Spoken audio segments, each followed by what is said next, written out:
Well, what lurks in forgotten rooms, in an ancient Tudor mansion? In the remotest English countryside, a young Ace's pride becomes her downfall. Rosa enters a room that the servants shun as she tries to sleep. Strange noises keep her awake until at last she realizes the true horror of her situation through a seemingly endless night. Rosa is pushed to the very limit of her sanity, and when dawn comes, she sees with terror that she is still not safe. Perhaps some rooms should remain locked, and wise girls should run away. This is the classic Ghost Stories podcast. Come listen to John Barrick Harwood's Horror, a True Tale. Music. Everybody dies, don't they? Horror, a True Tale by John Barrick Harwood. I was but 19 years of age when the incident occurred, which has thrown a shadow over my life. And me, how many and many a weary year has dragged by since then. Young, happy, and beloved I was. In those long departed days, they said that I was beautiful. The mirror now reflects a haggard old woman with ashen lips and a face of deadly pallor. But do not fancy that you are listening to a mere ping. Lament, it is not the flight of years that has brought me to be this wreck of my former self. Had it been so, I could have borne the loss cheerfully, patiently, as the common lot of all. But it was no natural progress of decay, which has robbed me of bloom of youth, of the hopes and joys that belong to youth, snapped the link that bound my heart to another's, and doomed me to a lone old age. I try to be patient, but my cross has been heavy, and my heart is empty and weary, and I long for the death that comes so slowly to those who pray to die. I will try and relate exactly as it happened, the event which blighted my life. Though it occurred many years ago, there is no fear that I should have forgotten any of the minutest circumstances. They were stamped on my brain too clearly and burningly, like the brand of a red-hot iron. I see them written in the wrinkles of my brow, in the dead whiteness of my hair, which was once a glossy brown and has known no gradual change from dark to gray, from gray to white, as with those happy ones who are the companions of my girlhood, and whose honored age is soothed by the love of children and grandchildren. But I must not envy them. I only meant to say that the difficulty of my task has no connection with want of memory. I remember but too well. But as I take the pen, my hand trembles, my head swims. The old rushing faintness and horror comes over me again, and the well-remembered fear is upon me. Yet I will go on this briefly. Is my story I was a great ass. I believe, though I cared little for the fact. But so was my father had great possessions, and no son to inherit after him. His 3 daughters, of whom I was the youngest, were to share the broad acres among them, I have said, and truly that I cared little for this circumstance. And indeed I was so rich then, in health and youth and love, that I felt myself quite indifferent to all else. The possession of all the treasures of earth could never have made up for what I then had and lost. As I'm about to relate, of course, we girls knew that we were IRSs, but I do not think that Lucy and Minnie were any the prouder or the happier on the account. I know I was not. Reginald did not corral me for my money. Of that I felt assured he proved it. Heaven be praised when he shrank from my side after the change. Yes, in all my lonely age I can still be thankful that he did not keep his word, as some would have done, did not clasp at the altar a hand he had learned to loathe and shudder at, because it was full of gold. Much gold, at least he spared me that, and I know that I was loved, and the knowledge has kept me from going mad. Through many a weary day and restless night, when my hot eyeballs had not a tear to shed, and even to weep was a luxury denied me. Our house was an old Tudor mansion. My father was very particular in keeping the smallest peculiarities of his home, and altered thus the many peaks and gables, the numerous turrets and the mean windows, with their quaint lozenge panes set in lead, remained very nearly as they had been, 3 centuries back over and above, the quaint melancholy of our dwelling and the deep woods of its park and the sullen waters of the mere. Our neighborhood was thinly peopled and primitive, and the people around us were ignorant and tenacious of ancient ideas and traditions. Thus, it was a superstitious atmosphere that we children were reared in, and we heard from our infancy countless tales of horror. Some mere fables, doubtless others, legends of dark deeds of the olden time, exaggerated by credulity and the love of the marvelous.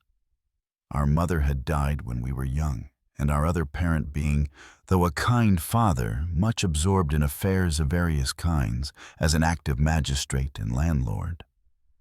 There was no one to check the wholesome stream of tradition with which our plastic minds were inundated in the company of nurses and servants. As years went on, however, the old ghostly tales partially lost their effects, and our undisciplined minds were turned more towards balls, dresses, and partners, and other matters, airy and trivial more. Welcome to our riper age, it was at a county assembly that Reginald and I first met and loved. Yes, I am sure that he loved me with all his heart. It was not as deep a heart as some I've thought in my grief and anger. But I never doubted its truth and honesty. Reginald's father and mother approved of our growing attachment, and as for myself, I know I was so happy then that I look back upon these fleeting moments as on some delicious dream. I now come to the change I have lingered on my childish reminiscences, my bright and happy youth. And now I must tell the rest, the blight and the sorrow. It was Christmas, always a joyful and hospitable time in the country, especially in such an old hall as our home, where quaint customs and frolics were much clung to as part and parcel of the very dwelling itself. The hall was full of guests, so full indeed that there was a great difficulty in providing sleeping accommodation for all several narrow and dark chambers in the turrets, mere pigeonholes, as we irreverently called what had been thought good enough for the stately gentlemen of Elizabeth's reign, were now allotted to bachelor visitors after being empty for a century. All the spare rooms in the body and wings of the hall were occupied, of course, and the servants who had been brought down were lodged at the farm and at the keeper's. So great was the demand for space. At last the unexpected arrival of an elderly relative who had been asked months before but scarcely expected caused great commotion. My aunts went about wringing their hands distractedly. Lady Speldhurst was a personage of some consequence. She was a distant cousin, and had been for years on cool terms with us all, on account of some fancied affront or slight.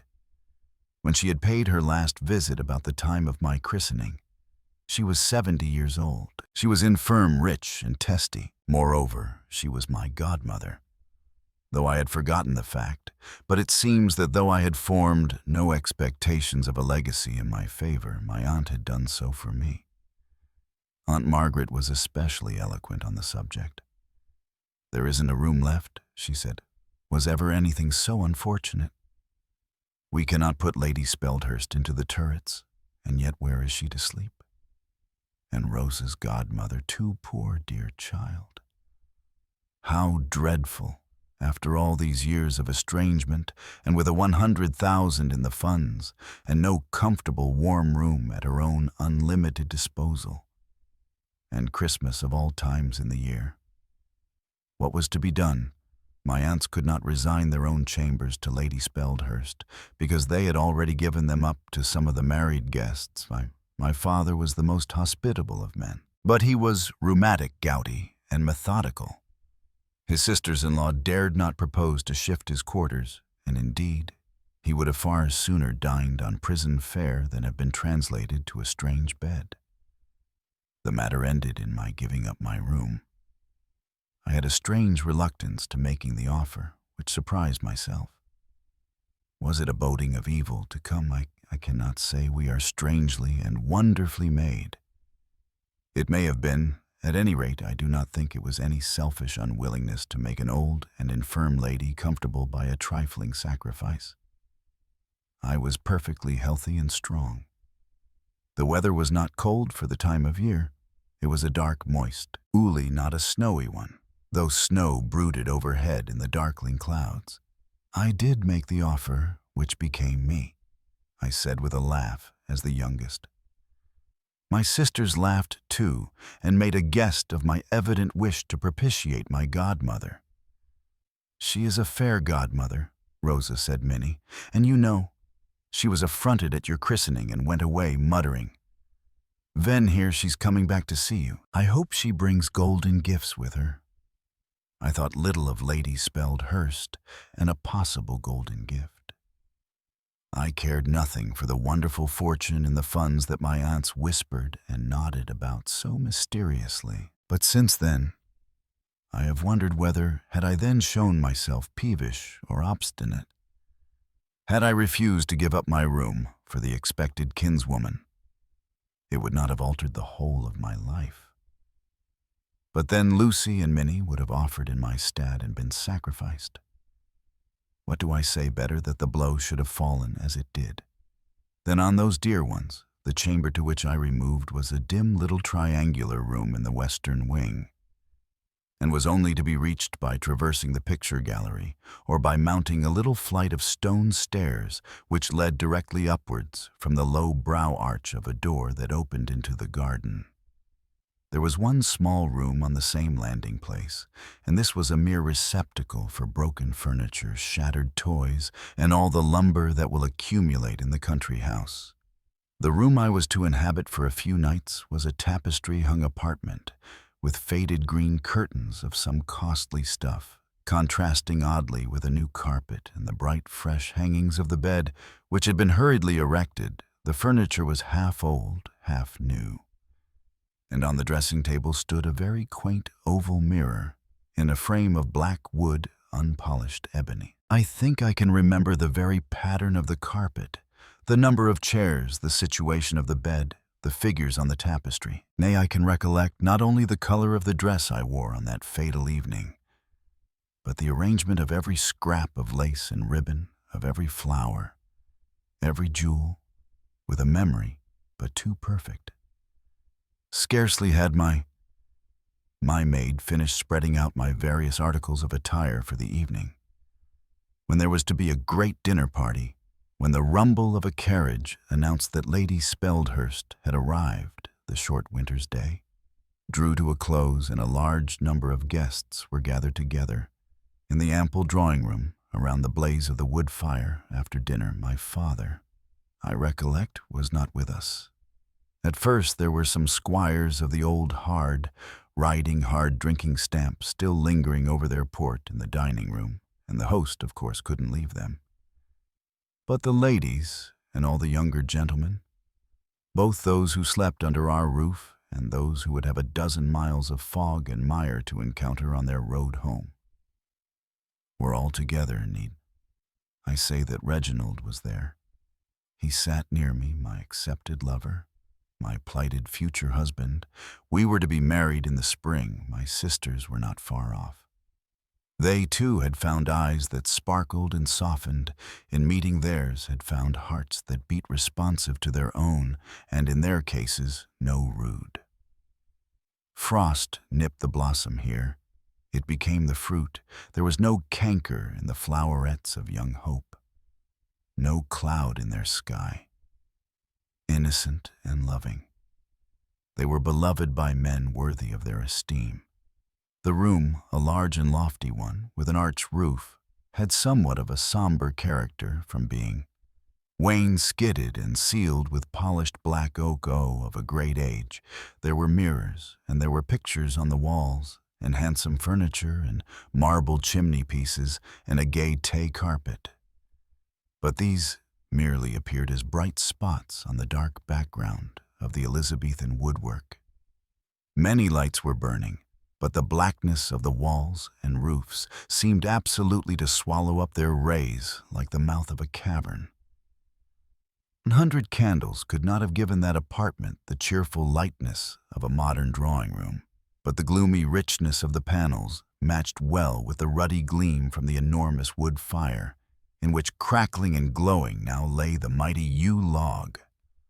Quite a blood-red luster poured forth from the fire and quivered on the walls, and the groined roof we had gathered around the vast antique hearth. In a wide circle, the quivering light of the fire and candles fell upon us all, but not equally, for some were in shadow. I remember still how tall and manly and handsome Reginald looked that night. Taller by the head than any there, and full of high spirits and gaiety, I too was in the highest. Spirits never had my bosom felt lighter, and I believe it was my mirth which gradually gained the rest. For I recollect what a joyous company we seemed. All, save one lady Speldhurst, dressed in grey silk and wearing a quaint headdress, sat in her armchair, facing the fire, very silent, with her hands and her sharp chin propped on a sort of ivory-handled crutch that she walked with, for she was lame. Peering at me with half-shut eyes, she was a little spare old woman with very keen, delicate features of the French type. A grey silk dress, her spotless lace, old-fashioned jewels, and prim neatness of array were well suited to the intelligence of her face.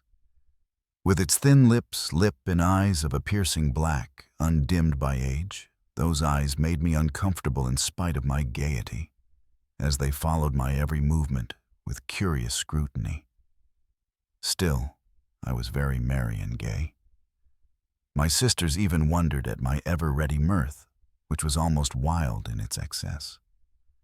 I have heard since then of the Scottish belief that those doomed to some great calamity become fey, and are never so disposed for mirth and laughter as just below the blow falls. If ever mortal was fair, then I was so on that evening. Still, though I strove to shake it off, the pertinacious observation of old Lady Speldhurst's eyes did make an impression on me of a vaguely disagreeable nature. Others, too, noticed her scrutiny of me, but set it down as a mere eccentricity of a person, always reputed whimsical, to say the least of it. However, this disagreeable sensation lasted. But a few minutes after a short pause, my aunt took her part in the conversation, and we found ourselves listening to a weird legend, which the old lady told exceedingly well. One tale led to another. Everyone was called on, in turn, to contribute to the public entertainment, and story after story always related into demonology. And witchcraft succeeded. It was Christmas the season for such tales. And the old room, with its dusky walls and pictures and vaulted roof, drinking up the lights so greedily, seemed just fitted to give effect to such legendary law. The huge logs crackled and burnt with glowing warmth. The blood-red glare of the yew flashed on the faces of the listeners, and gnar on the portraits, and the holly wreathed around their frames, and the upright old dame, in her antiquated dress and trinkets like one of the originals of the pictures, stepped from the canvas to join our circle. It threw a shimmering luster of an ominously ruddy hue upon the and panels. No wonder that the ghost and goblin stories had a new zest. No wonder that the blood of the more timid grew chill and curdled, that their flesh crept and their hearts beat irregularly, and the girls peeped fearfully over their shoulders and huddled close together. Like frightened sheep in half-fancy, they beheld some impish and malignant face gibbering at them from behind the darkling corners of the old room. By degrees, my high spirits died out, and I felt the childish tremors, long latent, long forgotten, coming over me. I followed each story with painful interest. I did not ask myself if I believed the dismal tales. I listened, and fear grew upon me, the blind, irrational fear of our nursery days. I am sure most of the other ladies present, young or middle-aged, were affected by the circumstances under which these traditions were heard no less than by the wild, fantastic character of them. But with them the impression would die out next morning, when the bright sun should shine on the frosted boughs and the rime on the grass and the scarlet berries and green spikelets of the holly. And with me, but what was to happen here another day, dawn? Before we had made an end of this talk, my father and the other squires came in, and we ceased our ghost stories, ashamed to speak of such matters before these newcomers, hard-headed, unimaginative men who had no sympathy with idle legends. There was now a saint's stir, and a bustle. Servants were handing round tea and coffee and other refreshments. Then there was a little music and singing. I sang a duet with Reginald, who had a fine voice and good musical skill. I remember that my singing was much praised, and indeed I was surprised at the power and pouse of my own voice, doubtless due to my excited nerves and mind. Then I heard someone say to another that I was by far the cleverest of the squire's daughters, as well as the prettiest. It did not make me vain. I had no rivalry with Lucy and Minnie. But Reginald whispered some soft, fond words in my ear a little before he mounted his horse to set off homewards, which did make me happy and proud, and to think that the next time we met. But I forgave him long ago, poor Reginald. And now shawls and cloaks were in request, and carriages rolled up to the porch, and the guests gradually departed at last. No one was left but those visitors staying in the house. Then my father, who had been called out to speak with the bailiff of the estate, came back with a look of annoyance on his face. Strange story I have just been told. Here has been my bailiff to inform me of the loss of 4 of the choicest out of that little flock of South Downs I set such store by, and which arrived in the north but 2 months since. And the poor creatures have been destroyed in me in so strange a manner, for their carcasses are horribly mangled. Most of us did some expression of pity or surprise, and some suggested that a vicious dog was probably the culprit. It would seem so, said my father. It certainly seems the work of a dog, and yet all the men agree that no dog of such habits exists near us. Where indeed dogs are scarce, excepting the shepherd's collies and the sporting dogs secured in yards. Yet the sheep are gwed and bitten, for they show the marks of teeth. Something has done this, and has torn their bodies wolfishly. But apparently it has been only to suck the blood, for little or no flesh is gone. How strange, cried several voices. Then some of the gentlemen remembered to have heard cases when dogs addicted to sheep killing had destroyed whole flocks, as if in sheer wantonness, scarcely deigning to taste a morsel of each slain wether. My father shook his head. I've heard of such cases too, he said. But in this instance I'm tempted to think the malice of some unknown enemy has been at work. The teeth of a dog have been busy, no doubt, but the poor sheep have been mutilated in a fantastic manner. As strange as horrible their hearts, in especial, have been torn out and left at some paces off half. Gored also, the men persist that they found the print of a naked human foot in the soft mud of the ditch, and near it this. And he held up what seemed a broken link of a rusted iron chain. Many with the ejaculations of wonder and alarm, and shrewd at the conjectures. But none seemed exactly to suit the bearings of the case, and when my father went on to say that 2 lambs of the same valuable breed had perished in the same singular manner 3 days previously, and that they also were found mangled and gore-stained, the amazement reached a higher pitch. Old lady spell. Hurst listened with calm, intelligent attention, and joined in none of our exclamations. At length she said to my father, "Try and recollect. Have you no enemy among your neighbors?" My father started and knit his brows. "Not one that I know of," he replied. And indeed he was a popular man and a kind landlord. "The more lucky you," said the old dame with one of her grim smiles. It was now late, and we retired to rest. Before long, one by one, the guests dropped off. I was the member of the family selected to escort old lady Speldhurst to her room, the room I had vacated in her favor. I did not much like the office. I felt a remarkable repugnance to my godmother, but my worthy aunts insisted so much that I should ingratiate myself with one who had so much to leave that I could not but comply. The visitor hobbled up the broad oak stairs actively enough, propped on my arm and her ivory crutch. The room never had looked more genial and pretty, with its brisk modern furniture and the gay French paper on the walls. A nice room, my dear, and I ought to be much obliged to you for it. Since my maid tells me it is yours, said her ladyship, but I am pretty sure you repent your generosity to me, after all those ghost stories, and tremble to think of a strange bed and chamber. I made some commonplace reply. The old lady arched her eyebrows. Where have they put you, child? She asked, in some loft of the turrets, or in a lumber room, a regular ghost trap.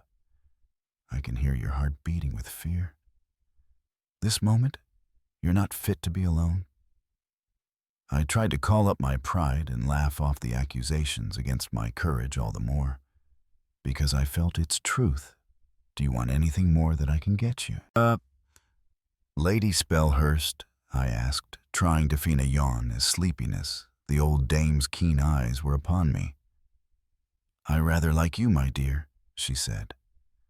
And I liked your mamma well enough before she treated me so shamefully at the christening dinner. Now I know you are frightened and fearful, and if an owl should but flap your window tonight, it might drive you into fits.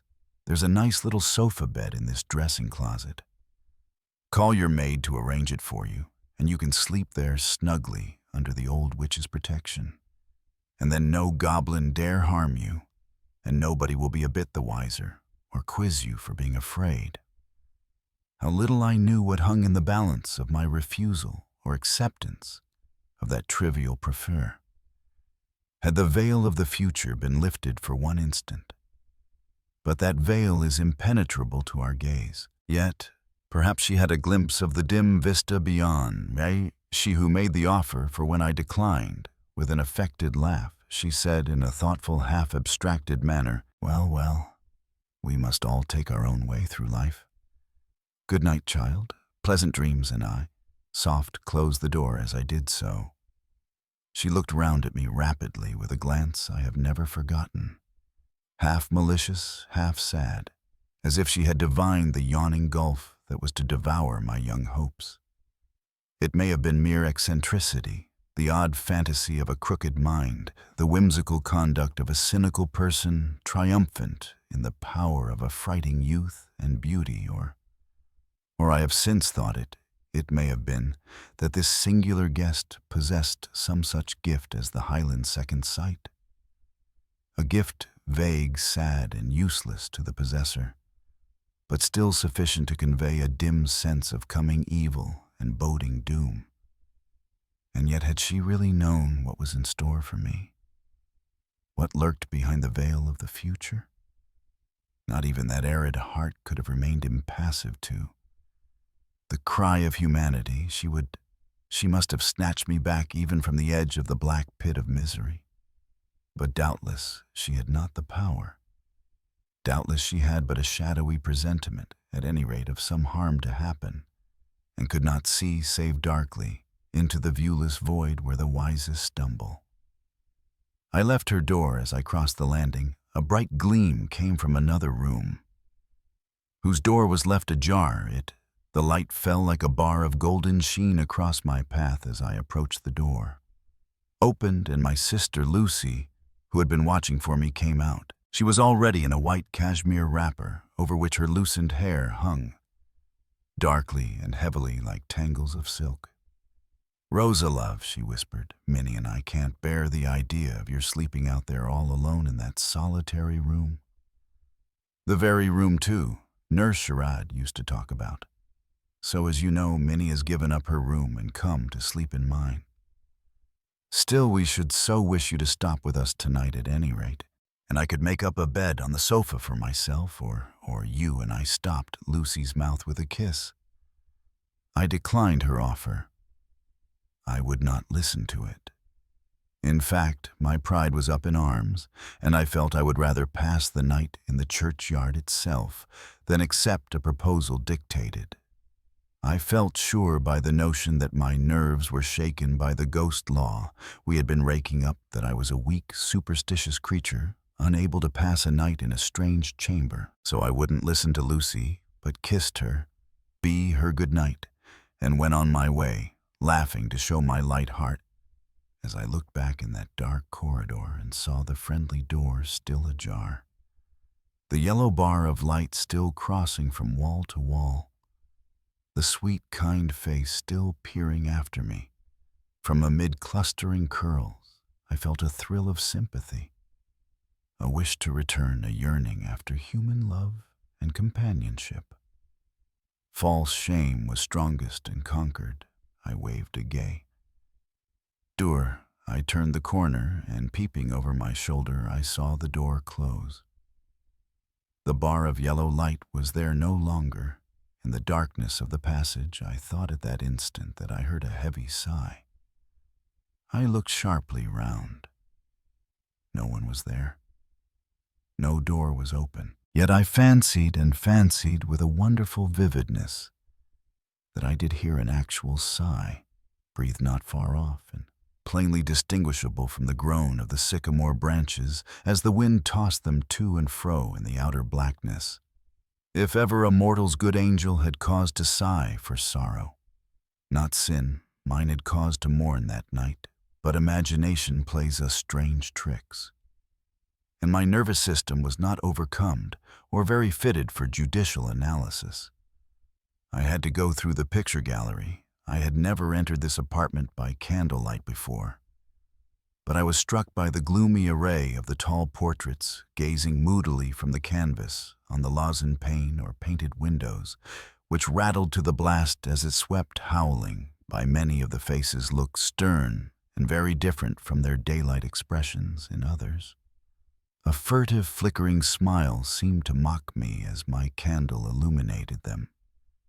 And in all the eyes, as usual, with artistic portraits, seemed to follow my emotions with a scrutiny and an interest. The more marked for the apathetic immovability of the other features. I felt ill at ease under this stony gaze. Though conscious how absurd were my apprehensions, and I called up a smile and an air of mirth, more as if acting a part of under the eyes of human beings than of their mere shadows on the wall. I even laughed as I confronted them. No echo had my short-lived laughter, but from the hollow armor and arching roof, and I continued on my way in silence. I have spoken of the armor. Indeed, there was a fine collection of plate and malle, for my father was an enthusiastic antiquary. In especial, there were 2 suits of black armor, erect and surmounted by helmets with closed visors, which stood as if 2 male champions were guarding the gallery and its treasures. I had often seen these, of course, but never by night. And never when my whole organization was so overwrought and tremulous as it then was. As I approached the Black Knights, as we had dubbed them, a wild notion seized on me, that the figures moved, that men were concealed in the hollow shells which had once been born in battle. In tourney, I knew the idea was childish, yet I approached in irrational alarm, and fancied I absolutely beheld eyes glaring on me from the eyelet holes in the vices.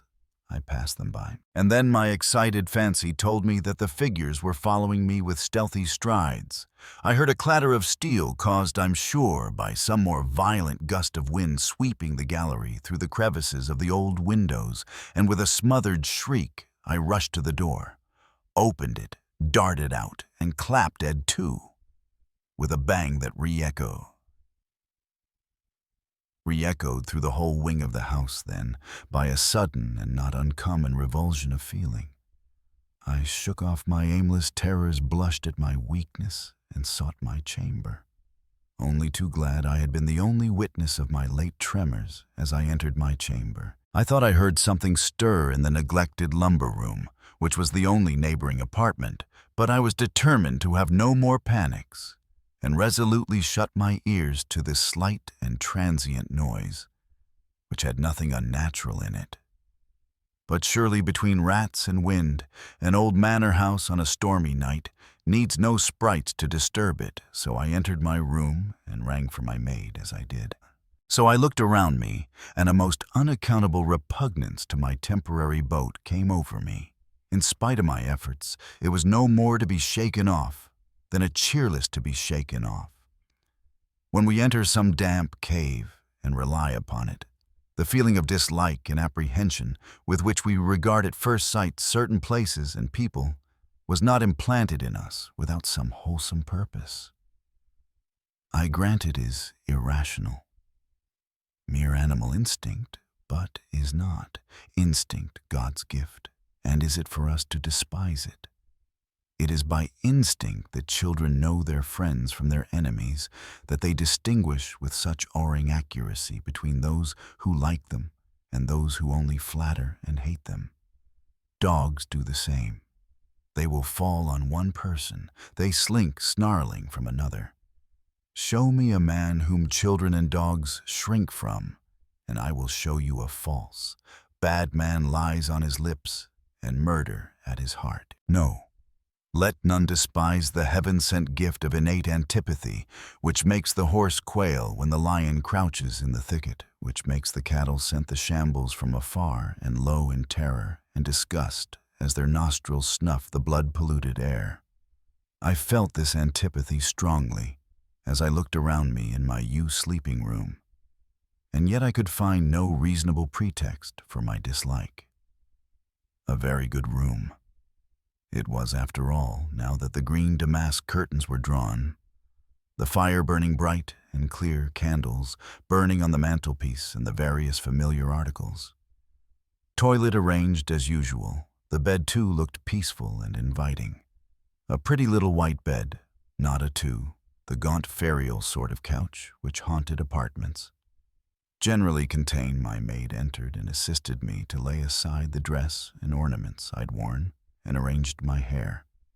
As usual, prattling the while in Abigail fashion, I seldom cared to converse with servants, but on that night a sort of dread of being left alone, a longing to keep some human being near me possessed me. I encouraged the girl to gossip, so that her duties took her half an hour longer to get through than usual. At last, however, she had done all that could be done, and all my questions were answered, and my orders for the tomorrow reiterated and vowed obedience to, and the clock on the turret struck one. Then Mary, yawning a little, asked if I wanted anything more, and I was obliged to answer no, for very shame's sake, and she went. The shutting of the door gently as it was closed affected me unpleasantly. I took a dislike to the curtains, the tapestry, the dingy pictures, everything I hated the room. I felt a temptation to put on a cloak, run, half-dressed, to my sister's chamber, and say I'd changed my mind and come for shelter. But they must be asleep, I thought, and I couldn't be so unkind as to wake them. I said my prayers with unusual earnestness and a heavy heart. I extinguished the candles and was just about to lay my head on my pillow when the idea seized me that I would fasten the door. The candles were extinguished, but the firelight was amply sufficient to guide me. I gained the door. There was a lock, but it was rusty or hampered. My utmost strength could not turn the key. The bolt was broken and worthless, speaked of my intention. I consoled myself by remembering that I had never had need of fastenings yet, and returned to my bed. I lay awake for a good while, watching the red glow of the burning coals in the grate. I was quiet now and more composed. Even the light gossip of the maid, full of petty human cares and joys, had done me good, diverting my thoughts from brooding. I was on the point of dropping asleep when I was twice disturbed, once by an owl hooting in the ivy outside.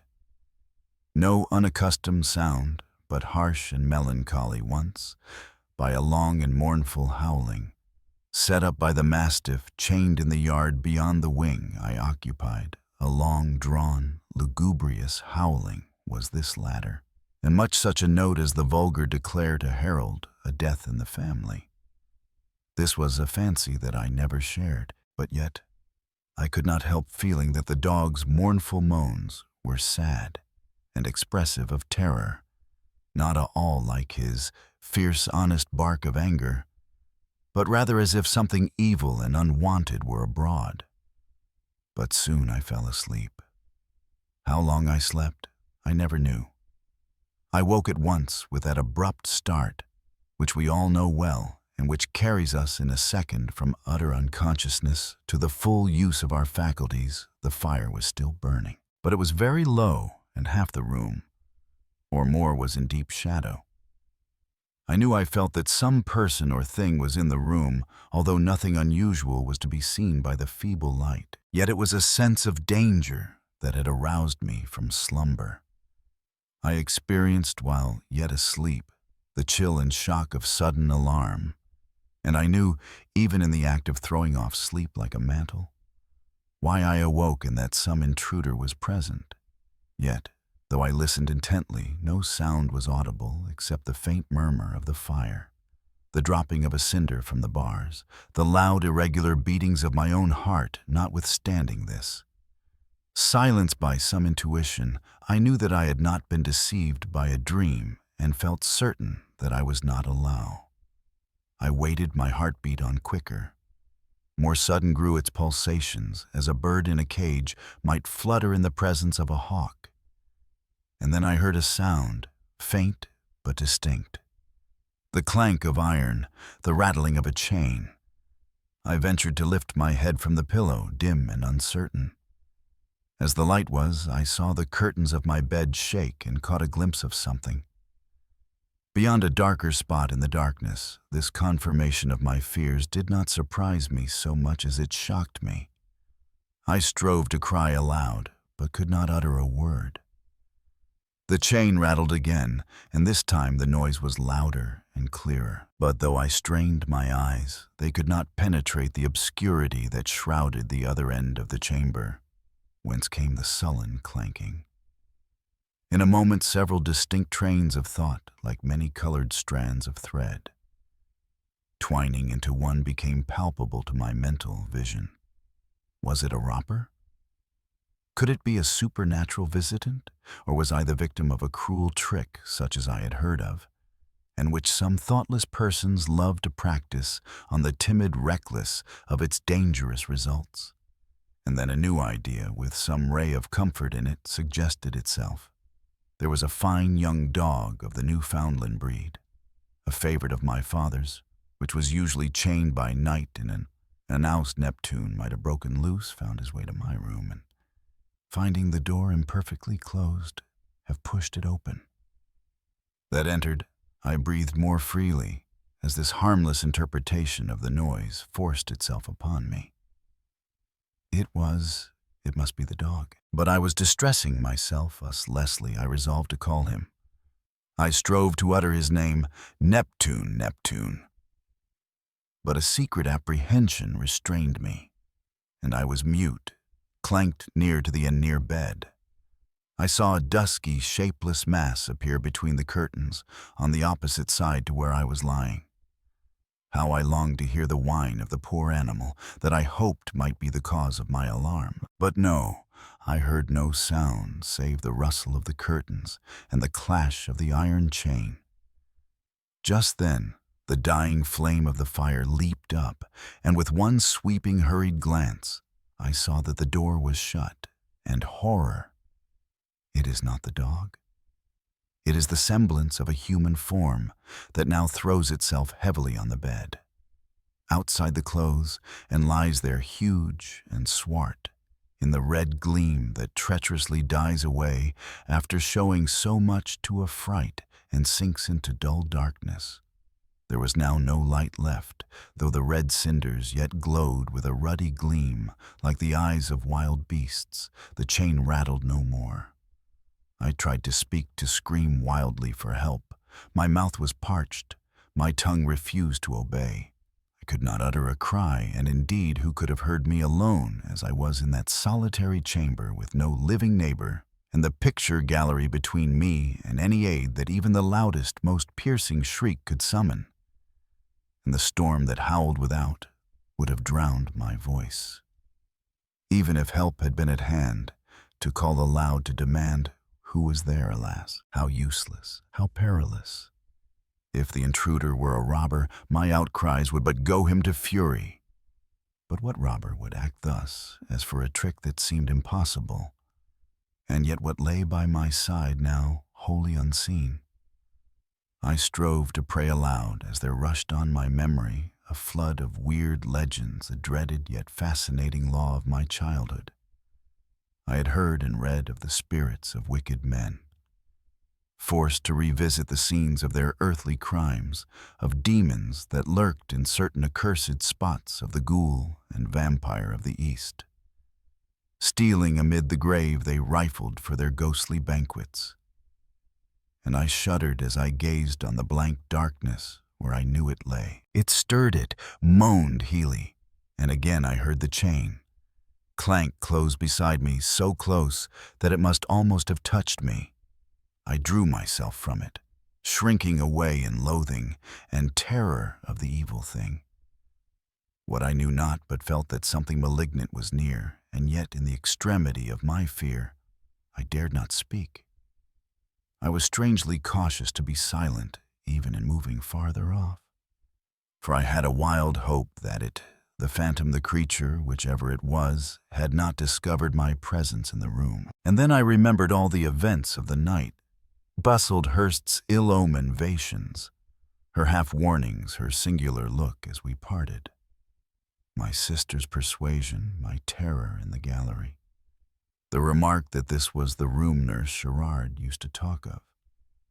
And then memory, stimulated by fear, recalled the long-forgotten past, the ill repute of this disused chamber, the sins it had witnessed, the blood spilled, the poison administered by unnatural hate within its walls, the tradition which called it haunted the green room. I remembered how fearfully the servants avoided it, how it was mentioned rarely and in whispers when we were children, and how we had regarded it as a mysterious region unfit for mortal habitation.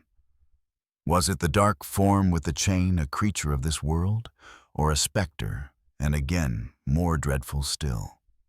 Could it be that the corpses of wicked men were forced to rise, and high in the body the places where they had wrought their evil deeds, and was such as these? My grisly neighbor, the chain faintly rattled my hair, bristled, my eyeballs seemed starting from their sockets. The damps of a great anguish were upon my brow. My heart labored as if I were crushed beneath some vast weight. Sometimes it appeared to stop its frenzied beatings, sometimes its pulsations were fierce, and hurried came short, and with extreme difficulty, and I shivered as if with cold. Yet I feared to stir. It moved, it moaned, its fetters clanked dismally. The couch creaked and shook. This was no phantom then, no air drawn specter, but its very solidity, its palpable presence were 1,000 times more terrible. I felt that I was in the very grasp of what could not only aid, but harm, of something whose contact sickened the soul with deathly fear. I made a desperate resolve. I glided from the bed. I seized a warm wrapper, threw it around me, and tried to grope with extended hands my way to the door. My heart beat high at the hope of escape, but I had scarcely taken one step before the moaning was renewed. It changed into a threatening growl that would have suited a wolf's throat, and a hand clutched at my sleeve stood motionless. The muttering growl sank to a moan again. The chain sounded no more, but still the hand held its grip of my garment, and I feared to move it, knew of my presence. Then my brain reeled. The blood boiled in my ears and my knees lost all strength, while my heart panted like that of a deer in the wolf's jaws. I sank back, and the benumbing influence of excessive terror reduced me to a state of stupor. When my full consciousness returned, I was sitting on the edge of the bed, shivering with cold and barefooted. All was silent, but I felt that my sleeve was still clutched by my unearthly visitant. The silence lasted a long time, then followed a chuckling laugh that froze my very marrow, and the gnashing of teeth, as in demoniac frenzy, and then a wailing moan, and this was succeeded by silence. Hours may have passed. Though the tumult of my own heart prevented my hearing, the clock strike must have passed, but they seemed ages to me. And how were they spent? Hideous visions passed before the aching eyes that I dare not close, but which gazed ever into the dumb darkness, where it lay my dread companion through the watches of the night. I pictured it in every abhorrent form, which an excited fancy could summon up now as a skeleton, with hollow eye holes and grinning fleshless jaws, now as a vampire with livid face and bloated form and dripping mouth wet with blood. Would it never be like? And yet when day should dawn, I should be forced to see it face to face. I had heard that spectre and fiend were compelled to fade as morning brightened. But this creature was too real, too foul a thing of earth to vanish at cockcrow. No, I should see it, the horror face to face, and then the cold prevailed, and my teeth chattered and shivering ran through me. And yet there was the damp of agony. On my bursting brow, some instinct made me snatch at a shawl or cloak that lay on a chair within reach and wrap it around me. The moan was renewed and the chain just stirred. Then I sank into apathy like an Indian at the stake. In the intervals of torture, hours fled by, and I remained like a statue of ice, rigid and mute. I even slept, for I remember that I started to find the cold gray light of an early winter's day was on my face, and stealing around the room from between the heavy curtains of the window, shuddering but urged by the impulse that rivets the gaze of the bird upon the snake. I turned to see the horror of the night. Yes, it was no fevered dream, no hallucination of sickness, no airy phantom unable to face the dawn. In the sickly light, I saw it lying on the bed, with its grim head upon the pillow.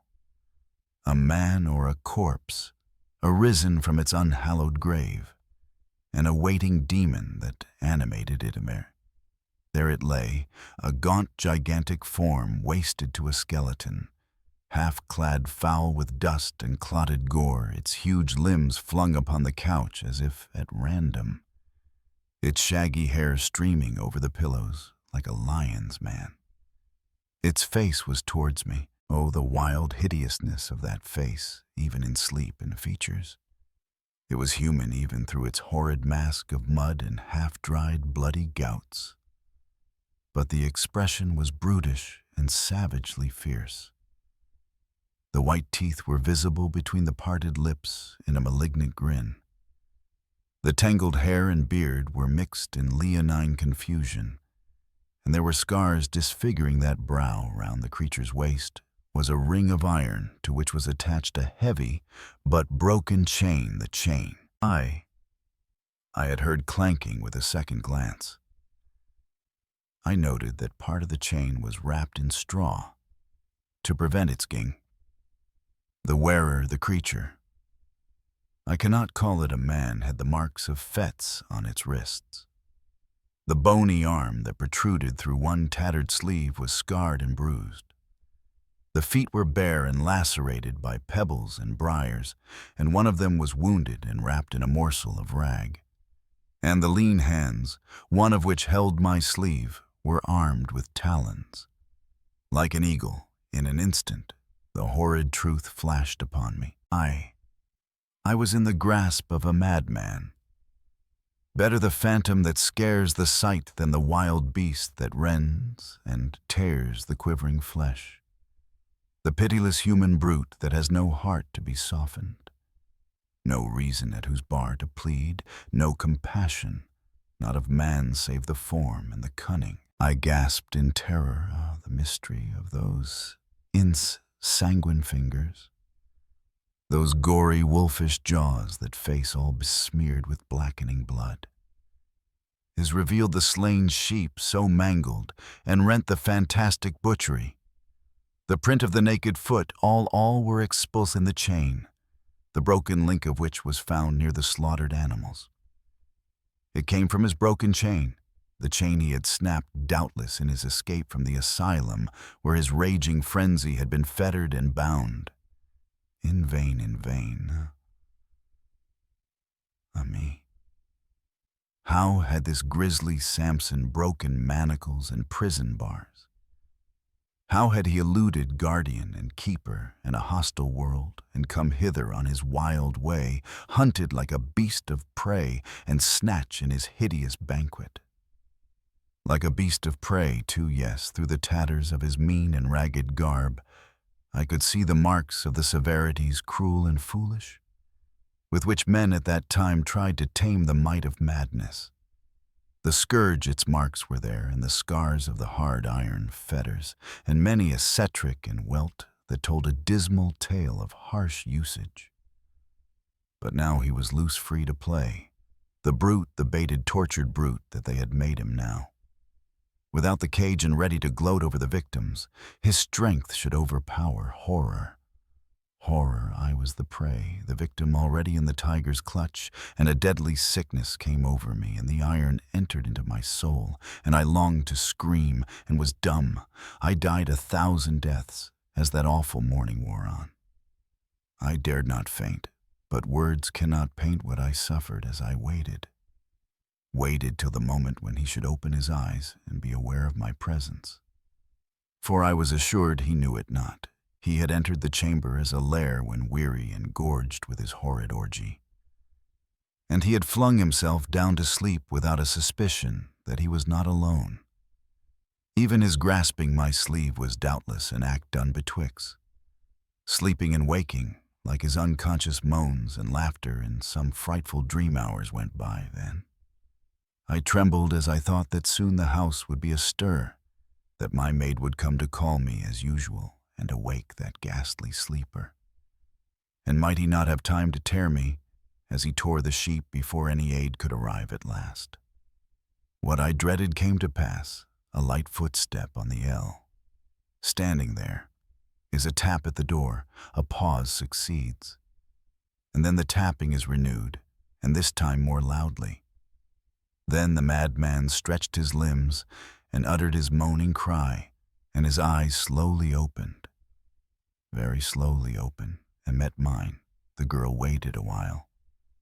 If she knocked for the 3rd time, I trembled, lest she should open the door. Unbidden see that grim thing, and by her idle screams and terror bring about the worst, long before strong men could arrive, I knew that I should be dead. The maid waited, no doubt surprised at my unusually sound slumbers. For I was in general a light sleeper and an early riser, but reluctant to deviate from habit by entering without permission. I was still alone with the thing in man's shape. But he was awake now. I saw the wondering surprise in his haggard, bloodshot eyes. I saw him stare at me half vacantly, then with a crafty yet wondering look. And then I saw the devil of murder begin to peep forth from those hideous eyes, and the lips to part as in a sneer, and the wolfish teeth to bare themselves. But I was not what I had been. Fear gave me a new and a desperate composure, a courage foreign to my nature. I had heard of the best method of managing the insane. I could but try. I did try. Calmly, wondering at my own feigned calm, I fronted the glare of those terrible eyes, steady and undaunted. Was my gaze motionless, my attitude? I marveled at myself. But in that agony of sickening terror, I was outwardly firm. They sink, they quail abashed, those dreadful eyes before the gaze of a helpless girl. And the shame that is never absent from insanity bears down the pride of strength, the bloody cravings of the wild beast. The lunatic moaned and drooped his shaggy head between his gaunt, squalled hands. I lost not an instant. I rose, and with one spring reached the door, tore it open, and with a shriek rushed through, caught the wondering girl by the arm, and crying to her to run for her life, rushed like the wind along the gallery, down the corridor, down the stairs.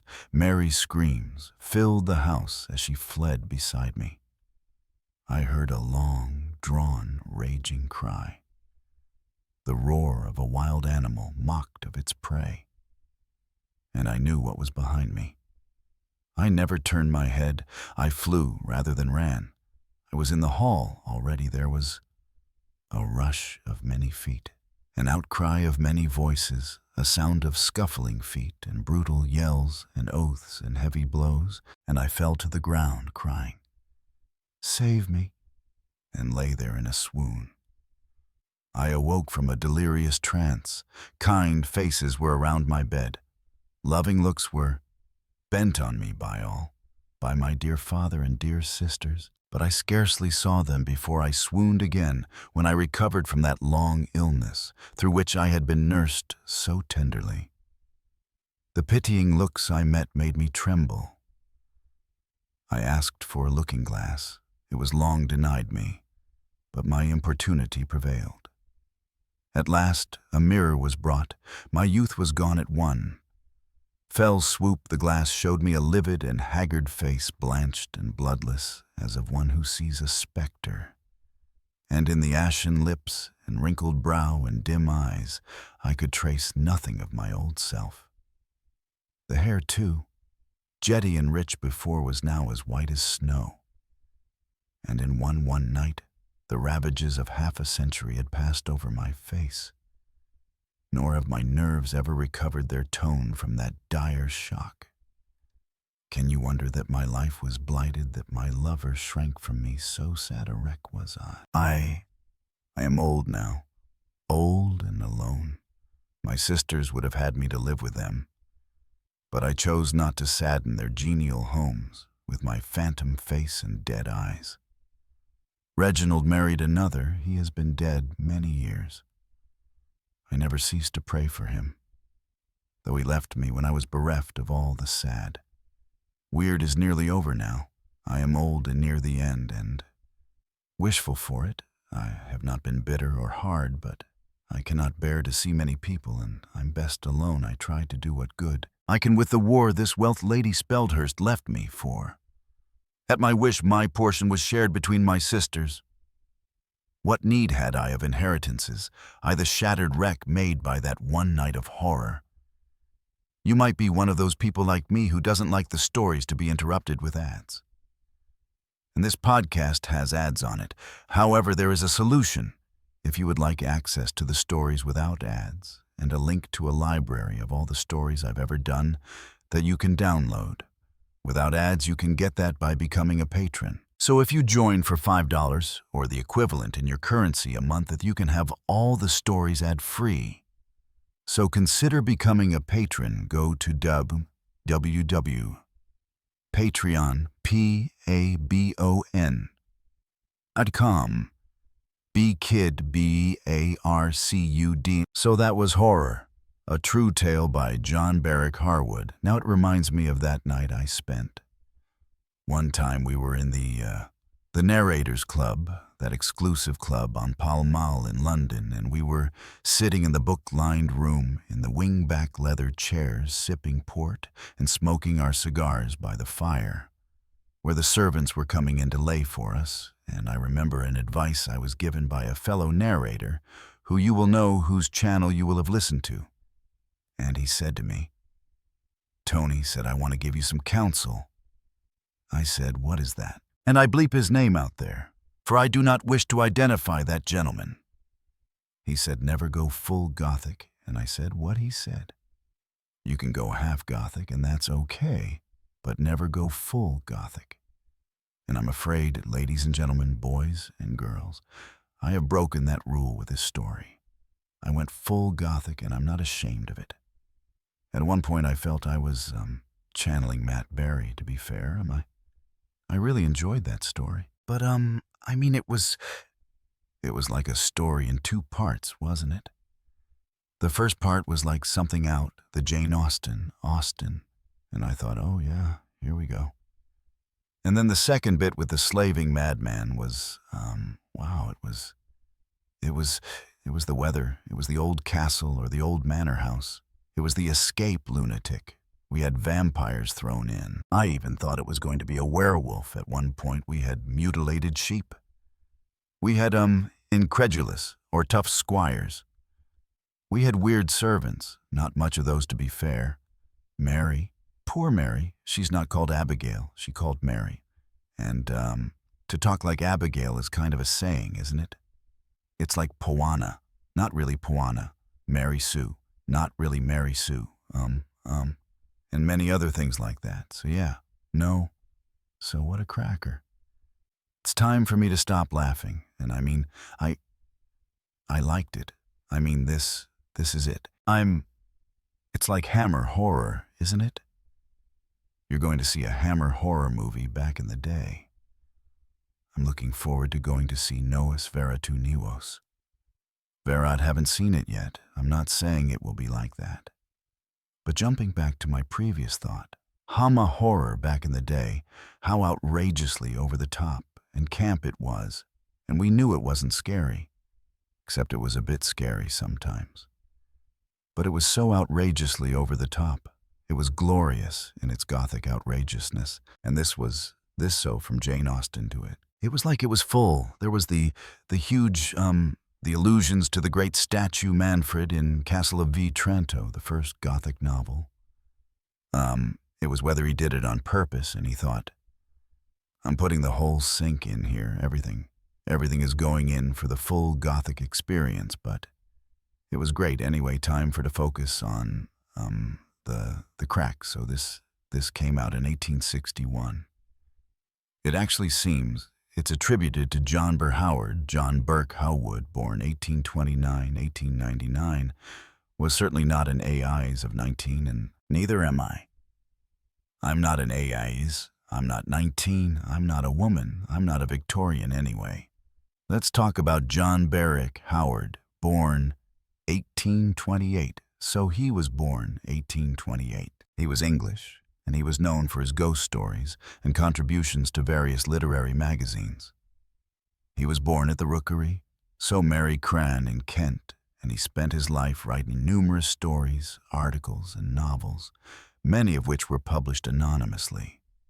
His writing career spanned several decades, during which he contributed to notable publications such as Once a Week, Castle's Family Magazine, Blackwood's Magazine, the Cornhill Magazine. He married Emily. Mary Worship, Trolip in Ian, Belgium. Now, I don't know about that, but I'm wondering if she was related to the famous author Trollope Marriott in 1850. So he was 32, and he died on February 16th, 1899. When he was either 70 or 71, depending, I don't know why it said that, was buried in a municipal cemetery, Chur Se in Sue, in England. And he wrote over 20 novels and several Christmas horror tales, and he was actually quite a big cheese in his day. A lot of these Victorian authors that we find were actually pretty well known in their time, but are no longer well known, and that is a warning to us all, isn't it? That's one day. Yes, there, Percy Bysshe Shell. There I am standing. Huge statue forgotten. Anyway, great poem, by the way. I think I've done a version of that on the classic poetry podcast. So, horror, a true tale. And it wasn't a true tale. He's a fiber. It wasn't a true tale. But, I've not been above that myself sometimes. Tongue-in-cheek. And this is a true story, if people believe it's a true story. It's scarier. Think about the Blair Witch Project when people an Amityville horror, when people thought they were true. So the Blair Witch, which of course was clearly not a true story, but people believed it was and were scared out of their wits. Amityville almost certainly wasn't true as it was portrayed. But, because people including me thought it was, anyway, this story. horror true tale allegedly was published in the January 1861 edition of Blackwood's magazine. Blackwood's was an Edinburgh-based literary journal of the Victorian era. It was founded in 1817 and it published works by George Eliot, Joseph Conrad, Arthur Conan Doyle, but was particularly associated with Gothic and supernatural fiction. This story I got from the Vale and Cot book of Victorian Christmas ghost stories. It's extremely Gothic, isn't it? Almost as I was reading it, I was like, when was this published? So, 1861. But really it felt like 1765. This was full-on Gothic, as I've already said. Was he deliberately pacing the Gothic style? 'Cause it doesn't feel... You read works from the 18th century, and the language is slightly different. So it didn't feel that in language. But yet, the tone and pace and the elements in it felt like 100 years before. And I just wonder whether he was doing that on purpose. As someone today might write a story. And I've done it, set in the 1920s rather than the 2020s. Okay, Gothic to the core, an old Tudor mansion. Come on, a mysterious, rarely used room. We've already got the secrets, the history, the isolation of the house. They've got to ride through fog and Mary to get anywhere, the storms howling outside. Come on. And then we have supernatural dread. And although the threat ultimately proves to be a human, he plays with the expectations, and it could be a vampire, could be a werewolf, as I said. Was a ghost. All these Gothic traditions. Remember in 1865, Dracula hadn't been published. Carmilla hadn't been published, but Van the Vampire had, and was, very popular. Theodor the Vampire, of course, come before that, various other German, and people in Goth. This is late, but in the early 1800s, German Gothic literature with the vampire and stuff like that. They were known to writers and readers of that period. The persecuted maiden as, well, she's really interesting, Rosa, and as I say, she almost sounds at the very beginning, she's almost Jane Austen. Like she doesn't care about money. She feels lucky she's got love. She lives in a nice big house. Mom's dead. Dad's a nice old gent, but hasn't got much time for it's like a Jane Austen novel, isn't it? That isn't a put-down, by the way. Jane's very good, and she's cocky almost. Cocky. Or so the sin. Remember, I've talked many times about, one of the ideas about horror stories is that the protagonist, or somebody close to them, but usually the protagonist committed a sin of some kind. Often I think of Frankenstein, Victor Frankenstein, it's pride, hubris. Isn't that's a really common sin? Go back to the Greek tragedies, the ancient Greeks were writing. Place about people who were being punished for the sin of pride. So, this is a really got along, pedigree. And so is it pride? Well, maybe is she a little bit full of herself, We are enjoying to be humble and not take our good fortune for granted. Because it can be snatched away at any time and is the gift of God. Not ours, is not achieved by our own goodness. I wonder if that would be a useful thing for us all to remember. Particularly the immensely wealthy amongst us. Not that I'm only jealous, of course. But, it's really funny when you talk to people always put their own successes, not always, but often put their success down to their work, and everybody else's failure is down to their fecklessness. So what I'm saying is, I think I said that wrong. If I do well, it's down to me. If I do badly, it's somebody else's fault, If somebody else does badly, it's their fault. If I do badly, it's not my fault, And anyway. Pride. How did I get onto that? The sin of pride. So she's pretty. She's the prettiest, the cleverest, and she's struck down, by cruel fate, really. What other pride?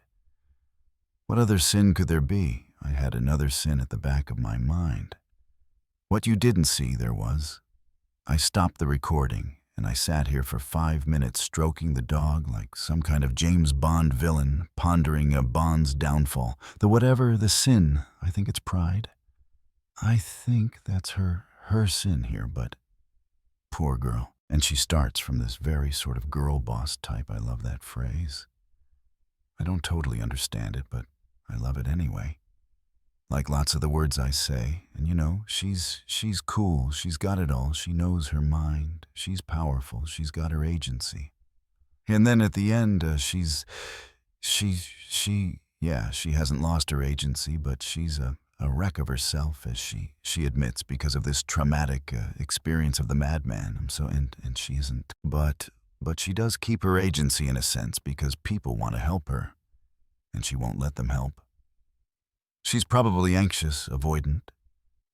I don't know if you know about what they call relationship styles, but actually it's a John Beebe's idea about attachment, how you attach to your parent, and there are different attachment styles. Secure attachment is where everything is working well. And then we have anxious, avoidant attachment. They change their name sometimes, and that is where the parent leaves. And when the parent comes back, we're like, didn't need you, or she has a little bit of that dismissive thing going on. You know, people, even the old Mrs. Speldhurst lady, Speldhurst, she offers her the room, and I've made her quite evil. I think I made her more evil than she actually was, 'cause I made her kind of laugh in her voice. But she offers of the room, and then the lovely sister, offers of the room. And at the end, they offer to go and stay with her. It's not clear whether Reginald would have stayed with her, but she told him to go. The implication is, or I infer from it, is that he went because she was too hideous. Which is, you know, on the one hand, it's deplorable, isn't it? He should have stuck with her, even if she was a hideous wreck.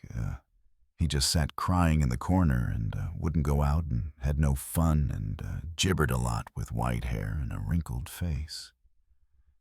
I have white hair and a wrinkled face, and I gibber. But, but realistically, if you were 20 odds, would you come on, honestly? Would you? So I'm bit easy on Reginald. It depends where you're coming from, I suppose, and that's what I always say about lens, is how we come to stories anyway. So yeah, he's gothic, he's got it all. He's got it all thrown in there. There weren't many weird stew servants. As I said, just little Mary, and she wasn't too bad. So she wasn't too weird at all, so. And then I thought it was really, really good. Was this ellipsis? So ellipses is a technique where you introduce something, you don't explain it till later. So he walked down the street. Hey, who? What? He looked in the shop. Sound like an owl. Yeah, that's ellipsis. So the tall man. He's Stephen King, the gunslinger. We learn about the gunslinger, of course, but you know. What I'm saying is what he does all the time is, in this talks about the change, the horror, the incident, and doesn't explain them. And we're like, what? And this opens a loop. We're curious. We want to know. So it's really effective. He uses it very liberally. But I thought it worked. Tantalizing. What's going to go on? What's going to go on? And we're on the edge of our seat, wondering about what's next. And think about the technique of Cliff. He doesn't do this. But thriller writers, they deliberately break the action. So you know, here's the bad guy, or the bad girl coming up. Bad girl boss coming up with an evil thing to do. Wicked nonsense. And, what's going to happen? Stop what? And that it's just a cheap trick. This is what he does. The incident, the change, the other thing, of course, in very, very common. Not common, but a recognizable trope in Victorian stories of this nature, like the old nurse's story. I am an old woman now. I think Madame K's ghost is done the same by Le Fanu, so yeah. And they recount it from their aged situation and talk about what happened in their youth. That's not an uncommon Victorian thing, I think. Unless as a prestige, I can imagine Susan Hill doing something like that. But, deliberately, but I don't think many modern like John Wick. He's not going to be sitting there going, I'm an old man. No, he's not going to do it, is he? It's just the thing that's fallen out of fashion anyway. But, I think that thing there, but also this foreshadowing, and then also when he's talking about the monster. We don't know what the monster is. She talks about it as it stirred it, and you're like, what? What is it? And it's the same thing. It's this ellipses whereby she raises a question. What is it, and doesn't answer it, and just creates this unbearable tension in us, which is, we love it. We absolutely love it. As long as it isn't done too much, we get to too much, people throw the book down and go away. And one of the things I wanted to talk about, as I sometimes do, is presentism. Because some of you, it depends who you are. But I know from the comments that some people will be, they view the story from as themselves, living as they do now. In San Diego in 2024. Not somebody living in, when the story was set, 1800 in some remote part of England, and you're a princess or something, or a duchess or some lady. Not a bus driver in Milton Keyes in 2024. And they view it as if it's them. So, we see this with some of them, you kept a dog outside. That's really calm up until. And country people still do it, their dogs were working animals. They weren't like my spoiled monsters, cuddled up and given little ding-dinky dainties all the time. And, oh, my baby boo-boo, it's. So the dog H, it's just that's what they did. But the dog, Napoleon, nice name. And then the helpless of Victorian women. So I'm going to say two things. I'm going to not contradict myself. But I'm going to, 'cause contradictions are good, by the way. I'm going to have your left hand in your right hand. So on the left hand, I'm saying to you, she's a fairly privileged young woman by her own account. So don't feel too sorry for her. Okay, the monster, etc., etc. But was it a monster? Yeah, well, it wasn't. But, don't feel too sorry for her. On the one hand, although bad things did happen, so we can feel a bit sorry for her. And then the other hand. Oh, the helplessness of Victorian women, absolutely true. True. So you can learn things from these stories, such as if you were to read a 1950 Superman comic, you would learn things about, American attitudes in the 1950s. Not necessarily American attitudes now, but they. So, and this speaks to its place, so the contradiction is, I'm saying don't judge the book by the present. It has nothing to set, there's nothing outside the text. But on the other hand, I'm saying, yeah, there is something outside the text. You can learn things, so it is valid to look at the plight of the woman and go, you know what? This is what Victorian women lived like a certain class. Most of them lived far more horrible lives than that. So yeah. Presentism, don't judge it. Don't judge your story. I always say also that if you get exercise and riled up by something, then that means the story's worked for you. It's done something, If you're totally indifferent to it, then the story didn't work at all. So, yeah, presentism. So the two aspects, the three aspects. One, the treatment of the dog. People will always comment on that. The second is the plight of a woman in Victorian times. And I'm saying yes, but no, but yes. And the third thing was the treatment of the mentally ill. Some people will be outraged at, how, see? The funny thing is, I didn't think asylums were set up until 1890 in the UK. But there were madhouses, there were private madhouses, much earlier than that. And there were, workhouses. So the In the early days when the workhouses were set up, because the problem was these people who had no means of supporting themselves became the county asylums later on. But the parish in earlier times, from the VA Abond Acts of the Tudor times in the 1500s, but became the responsibility of the parish to look after. And so as time went on in the early Victorian period, or the 19th century, the workhouses were set up, as you know, and they were reversive, because we can never really get away from the idea that some people are just skiers, and so we need to make it really awful so that nobody would do it as a preference, you know? And this debate is still alive. I take no position on it. Well, I think okay, let Mema position on it, yeah? I think there are absolutely people who need help, and also, I think there are people who work the system, and that is not me, when I had student nurses, right? We would go out and we'd be working with people who were generally at the bottom of the socioeconomic pile, suffering with physical, mental health, all sorts of things. And I would say to my nurses' students, I'd say the trick is to walk the tight RPP. First of all, you must not lose your compassion. These are suffering people, and you are there to help them. That's number one. The second time, you must not lose your wits, and realize some of them will try and work you to gain advantage. Whether that be, you know, whatever benefit that might be, so, and that's true, so workhouses. But where this came from was saying that, initially everybody you couldn't support themselves. And then later on, as the 18th century went on, they separated them into popers and lunatics, and they're treated differently. And to see people mental illness is really interesting because the laws exist.